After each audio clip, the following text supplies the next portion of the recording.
హనీమూన్‌కి బయలుదేరిన దర్శన్, శరణ్య కారులో వెళ్తూ ఉంటారు. అప్పుడే శరణ్య దర్శన్‌తో "ఏమండి నాకు చాలా సంతోషంగా ఉందండి" అని చెప్తూ ఉంటుంది. అప్పుడు దర్శన్ శరణ్యకి ఏదో సైగ చేస్తూ ఉంటాడు. "ఏంటండి?" అని శరణ్య అడుగుతూ ఉంటే "అటువైపు చూడు" అని దర్శన్ మళ్ళీ సైగ చేస్తాడు. పక్కకి తిరిగి చూడగానే శరణ్యకి సమీర కనిపిస్తుంది. అప్పుడు శరణ్య "ఏయ్ నువ్వేంటి ఇక్కడ" అని అడుగుతూ ఉంటుంది. "కారు దిగవే" అని సమీర అంటుంది. "నేనెందుకు దిగుతాను? నేను నా భర్త పక్కనే కూర్చుంటాను" అని శరణ్య చెప్తూ ఉంటుంది. "దర్శన్ పక్కన స్థానం నాది. దర్శన్‌తో పాటు నేనే కూర్చుంటాను. కారు దిగవే" అని సమీర చెప్తూ ఉంటుంది.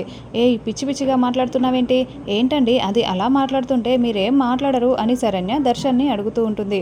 "నా మనసులో ఉన్న మాటలే తను చెప్తుంది" అని దర్శన్ చెప్తూ ఉంటాడు. "ఏంటండి అలా మాట్లాడుతున్నారు? నేను నా ప్రాణం పోయే వరకు మీతోనే ఉంటాను" అని శరణ్య చెప్తూ ఉంటుంది. "కారు దిగు, ఎక్కడికి పోతావో నీ ఇష్టం వచ్చిన దగ్గరికి వెళ్ళు" అని దర్శన్ చెప్తూ ఉంటాడు. "చెప్పాను కదా, నా ప్రాణం పోయే వరకు నేను మీతోనే ఉంటాను" అని శరణ్య దర్శన్‌కి చెప్తూ ఉంటుంది.